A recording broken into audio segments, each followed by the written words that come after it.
ये दिन था 14 अगस्त 2005 का और वक्त सुबह 9:07 जब हेलोस की फ्लाइट 522 ने साइप्रस के लाइनका के एयरपोर्ट से ईथन के शहर ग्रेसन के लिए उड़ान भरी। जहाज में उस वक्त 115 मुसाफिर और 6 क्रू मेंबर समेत 121 लोग सवार थे। जहाज का कंट्रोल हैंस मार्टिन नाम के पायलट के हाथ में था, जिसके पास टोटल 16,900 फ्लाइंग आवर्स का तजुर्बा था। इसके साथ को पायलट के तौर पर मौजूद थे पाम्पोस चार्लम बॉस, जो अपनी प्रोफेशनल लाइफ में तकरीबन 7,549 फ्लाइंग आवर्स तक फ्लाई कर चुके थे। रनवे से टेक ऑफ करने के 5 मिनट बाद यानी 9:12 पर जहाज 12,040 फीट की ऊंचाई पर पहुंच गया। उस वक्त जहाज के कॉकपिट में एक अलार्म बजने लगता है। जब पायलट्स ने इस ऐलान के बारे में तहकीक की तो मालूम हुआ कि ये टेक ऑफ कॉन्फ़िगरेशन वार्निंग का ऐलान था। पायलट्स को यह ऐलान सुनकर हैरत का शदीद झटका इसलिए लगा कि take off configuration warning alarm उस वक्त बजता है जब जहाज अभी ग्राउंडेड होता है, लेकिन 12,000 फीट की बुलंदी पर इस अलार्म का बजना पायलट्स की समझ से बाहर था। चुनाचे उन्होंने फौरी तौर पर एयर ट्रैफिक कंट्रोलर से राब्ता करने का फैसला किया और जिस लम्हे वो अभी एयर ट्रैफिक कंट्रोलर से ये सब बात कर ही रहे थे, उसी दौरान कॉकपिट में मौजूद कई सारे अलार्म एक साथ बजने लगे। जहाज के ये तमाम अलार्म इतनी शिद्दत के साथ बज रहे थे कि एटीसी तक पायलट की आवाज भी ठीक तरह से पहुंच नहीं पा रही थी। इसके साथ ही मुसीबत कई गुना उस वक्त पड़ गई जब जहाज का मास्टर कॉशन अलार्म भी बजने लगा, जिसका मतलब यह था कि जहाज के बहुत से सिस्टम एक साथ ओवरहीटेड हो चुके हैं। जहां जहाज के कॉकपिट में परेशानी का आलम था, तो वहीं पैसेंजर केबिन में भी अफरा तफरी मच गई, क्योंकि तमाम मुसाफिरों को सांस लेने में खासी दुश्वारी पेश आ रही थी। क्रू मेंबर्स अगरचे उनको पुरसुकून रखने की कोशिश तो कर रहे थे, लेकिन तमाम कोशिशें नाकाम साबित हो रही थीं। फ्लाइट के केबिन में ऑक्सीजन लेवल कम हो जाने पर मुसाफिरों के सामने ऑक्सीजन मास्क ऑटोमेटिकली लटक पड़े। उस वक्त तक जहाज 18,000 फीट की बुलंदी पर परवाज कर रहा था। दोनों पायलट्स एटीसी के साथ इस सारे मसले को शेयर करने की कोशिश तो कर रहे थे, मगर एक ट्रैफिक कंट्रोलर तक उनकी आवाज ठीक से नहीं पहुंच पा रही थी और चंद ही लम्हों बाद जहाज का राब्ता एटीसी से मुकम्मल तौर पर खत्म हो गया। इसके बाद भी कंट्रोल टावर वाले फ्लाइट से राबिता बहाल करने की काफी कोशिश करते रहे, लेकिन उन्हें इस फ्लाइट का कोई सुराग नहीं मिल रहा था। दूसरी जहाज ऊपर की जानिब उठता चला जा रहा था। आमतौर पर लाइनका से ईथन पहुंचने के लिए 1 घंटे 45 मिनट की फ्लाइट होती है, यानी इस जहाज को तकरीबन 10:45 पर ईथन में लैंड करना था। 9:23 पर यह जहाज 34,000 फीट की बुलंदी पर परवाज कर रहा था और 9:37 पर यह फ्लाइट ईथन्स के फ्लाइट इंफॉर्मेशन रीजन में पहुंच गई। 10:12 से लेकर 10:50 तक ईथन्स के फ्लाइट कंट्रोल टावर इस जहाज से बार बार राब्ता करते रहे, लेकिन उन्हें कोई जवाब न मिलता। फ्लाइट शेड्यूल के मुताबिक उस वक्त तक जहाज को ईथन्स के एयरपोर्ट पर लैंड करना था, लेकिन जहाज का कोई अता पता नहीं था। खतरे को भांपते हुए फौरी तौर पर गवर्नमेंट ने अपने 2 F-16 जहाज इस फ्लाइट को आसमान में ढूंढने के लिए भेज दिए और चंद ही मिनट्स के बाद इन दोनों फाइटर जेट्स ने हेलोस की फ्लाइट 522 को कई हजार फीट की बुलंदी पर ढूंढ लिया। इनमें से एक फाइटर जेट का पायलट अपने जहाज को इस फ्लाइट के बिल्कुल करीब ले आया ताकि वो देख सके कि जहाज के अंदर क्या चल रहा है। F-16 के पायलट को जहाज कॉकपिट में अजीबोगरीब मंजर देखा। वो पायलट की सीट पर एक पायलट बैठा हुआ था, वहीं पायलट अपनी सीट पर सर झुकाए बिल्कुल बेसुध पड़ा था। उसके बाद फाइटर जेट के पायलट ने अपने जहाज को पीछे किया और फ्लाइट 522 की खिड़कियों से जहाज के अंदर का जायजा लिया, लेकिन उसकी हैरत की इंतहा न रही कि मुसाफिरों ने जहाज के दोनों तरफ 2 फाइटर जेट उड़ते हुए देखकर भी किसी मुसाफिर ने कोई रिएक्शन न दिया। वो तमाम की तमाम अपनी सीट पर सर झुकाए बैठे रहे। कुछ देर के बाद फाइटर जेट्स के पायलट ने देखा कि एक शख्स केबिन से निकलकर कॉकपिट की जानिब बढ़ रहा है और फिर कुछ ही देर के बाद वो मेन पायलट की सीट पर बैठ गया। इस शख्स को कॉकपिट में आते देखकर फाइटर जेट के पायलट ने हाथ हिलाकर उसकी तवज्जो हासिल करने की कोशिश की। यूं लग रहा था कि वो शख्स भी फाइटर जेट के पायलट को कुछ बताना तो चाह रहा है, लेकिन वो कुछ बोल नहीं पा रहा।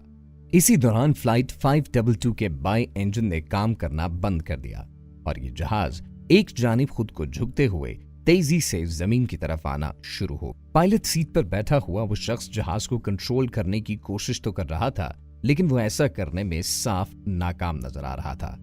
ठीक 12 बजे जहाज के दाएं इंजन ने भी काम करना छोड़ दिया। अब इस जहाज पर कंट्रोल मुकम्मल तौर पर खत्म हो चुका था और फिर 12:04 पर ईथन से तकरीबन 40 किलोमीटर दूर ये जहाज पहाड़ों में गिरकर क्रैश हो गया। इस हादसे में मौजूद 121 लोगों की मौत हो गई। आप जरा इस फाइटर जेट्स पायलट्स की हालत चेक करें कि जिनके सामने वो जहाज तबाह होने के लिए जा रहा था और वो सिर्फ एक तमाशा ही बनकर उसे देख तो सकते थे, लेकिन इन 121 लोगों को बचाने के लिए कुछ भी नहीं कर सकते थे।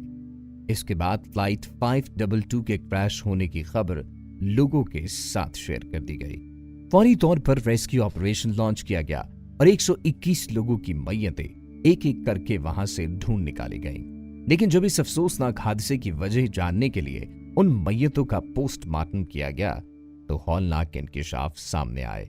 रिपोर्ट में यह बताया गया कि जहाज के पायलट समेत तमाम मुसाफिर भी जहाज क्रैश होने से पहले ही मर चुके थे।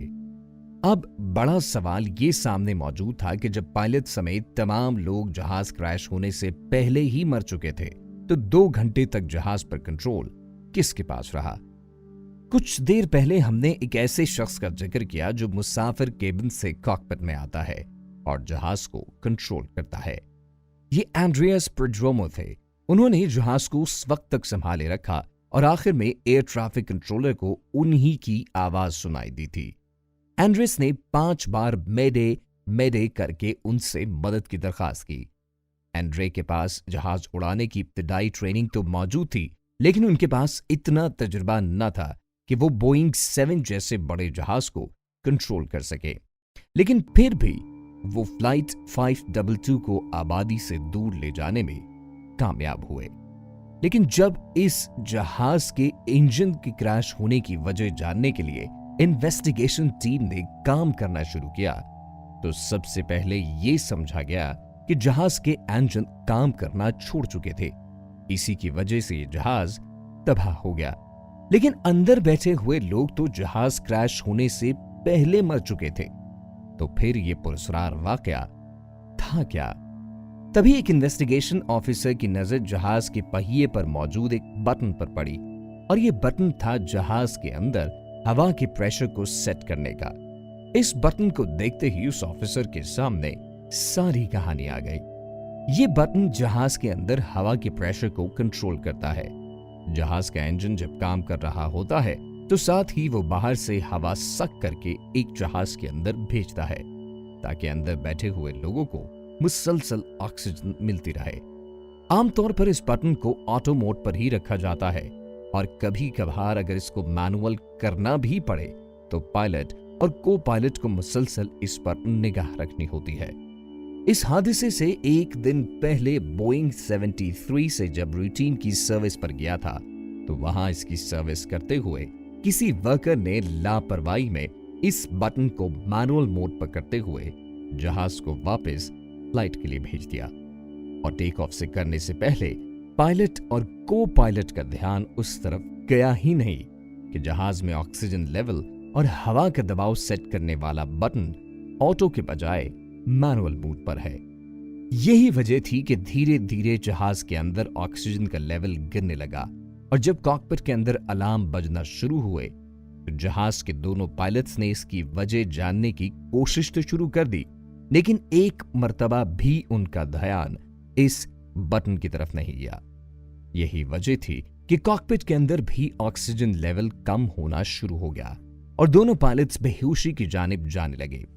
अब मुसाफिर केबिन्स में तो ऑक्सीजन लेवल कम होने पर मास्क सामने आ जाता है, लेकिन कॉकपिट में ऐसा नहीं होता। यही वजह थी कि ऑक्सीजन न मिल पाने पर दोनों पायलट्स बेहोश हो गए। इसी दौरान जहाज के पीछे बैठे हुए क्रू मेंबरान भी मुसाफिरों की तरह एक एक करके बेहोश होने लगे, क्योंकि उन्हें भी ऑक्सीजन देने के लिए सिर्फ 12 मिनट तक सप्लाई मौजूद थी और ऑक्सीजन न मिलने पर जहाज में मौजूद तमाम लोग एक एक करके दम तोड़ रहे थे। जहाज अब ऑटो पायलट मोड पर मंजिल की जानिब बढ़ रहा था। जहाज में मौजूद तमाम लोग मर चुके थे। वाहिद एक शख्स किएन डियाज था।